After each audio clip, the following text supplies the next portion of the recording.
আসসালামু আলাইকুম। আমার প্রাণপ্রিয় কলিজার ভাই বোনেরা, আপনারা দেখুন এনাতুল্লাহ আব্বাসী সে রূপে হিরো আলমকে নিয়ে কি বলতেছে সে, এবং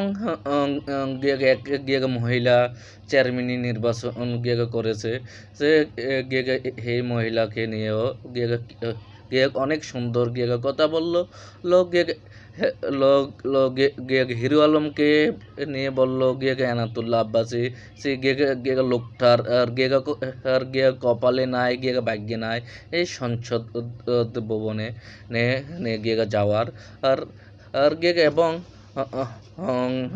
এই ভিডিওটা যদি ভালো লাগে সবাই লাইক করে দিবেন, সাবস্ক্রাইব করে দিবেন। আপনারা দেখতে থাকুন।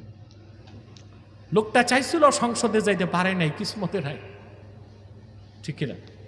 আমি সেটা নিয়ে কথা বলতে চাই না। সংসদে যে কেউ যেতে পারে, যেহেতু তথাকথিত গণতন্ত্র, ঠিক কিনা? গত ইউপি নির্বাচনে যশোরে এক হিজড়া চেয়ারম্যান হয়ে গেছে। জিজ্ঞেস করা হলো যে আপনাদের এলাকায় কি পুরুষ পান নাই? বলে পুরুষ আছে, সব কাপুরুষ, এর জন্য হিজড়ারই চেয়ারম্যান বাড়াইছে। আমি মনে করি সামনের জাতীয় নির্বাচনে দুই একটা হিজড়া পার্লামেন্ট মেম্বারও হইলে হইতে পারে। সমস্যা কি? যে তোমাদের পার্লামেন্টে নায়িকা গায়িকাদের জায়গা হয়, তাহলে দুই চারটা হিজড়া আর হিরো আর জিরোদের মতো মানুষ আসলে সমস্যা কি?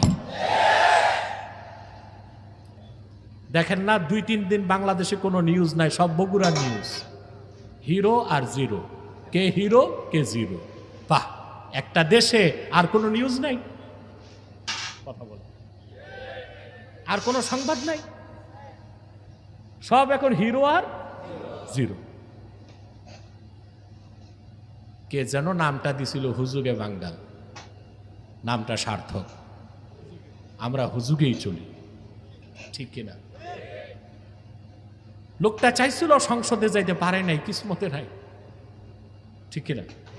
আমি সেটা নিয়ে কথা বলতে চাই না। সংসদে যে কেউ যেতে পারে, যেহেতু তথাকথিত গণতন্ত্র, ঠিক কিনা?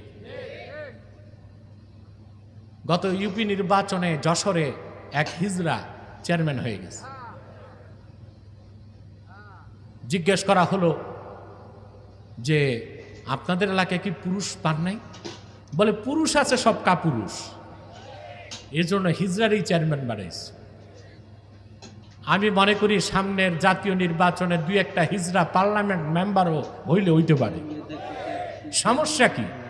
যে তোমাদের পার্লামেন্টে নায়িকা গায়িকাদের জায়গা হয়, তাহলে দুই চারটা হিজড়া আর হিরো আর জিরোদের মতো মানুষ আসলে সমস্যা কি? মিডিয়াগুলোর অবস্থা দেখেন, তুচ্ছ বিষয়, নগণ্য বিষয়, আন্ডার এস্টিমেট বিষয়, এটা নিয়ে ব্যস্ত। কিন্তু ইসলাম ও মুসলমানের পক্ষে কোনো নিউজ নাই, কারণ মিডিয়াগুলো ওদের হাতে। আপনি অবাক হবেন, বাংলাদেশের 13টি পত্রিকা সিআইএর টাকায় চলে। কতটা? আর যত স্যাটেলাইট মিডিয়া এই যে দেখেন বাংলাদেশে আছে, এই সবগুলো সিআইএর টাকা, মোসাদের টাকায় চলে। এই জন্য ইসলামের পক্ষে কোনো নিউজ তারা দেয় না। দেখা যায় মাহফিলে আলহামদুলিল্লাহ আল্লাহর কোরআনের ইজ্জতে বরকতে আমরা অনেক সময় দিনের বেলাও বিভিন্ন জায়গায় মাহফিলে গেলে উত্তরবঙ্গ, দক্ষিণবঙ্গে এবং সবই শুনেছেন, সবই দেখলেন, লাখ লাখ লোক মাহফিলে হবে, প্রচার করবে না কোনো মিডিয়া। কি বললো লোক? আপনারা কোন বুড়া বক্তার দাড়ি একটা পড়ে গেছে, এটা সব স্যাটেলাইট চ্যানেল এর মাধ্যমে জানাই দিবেন। আমাদের পক্ষে ইতিবাচক প্রচার নাই, নেতিবাচক। 10 লাখ লোক মিছিল করবে ঢাকায় ইসলামের পক্ষে, কোন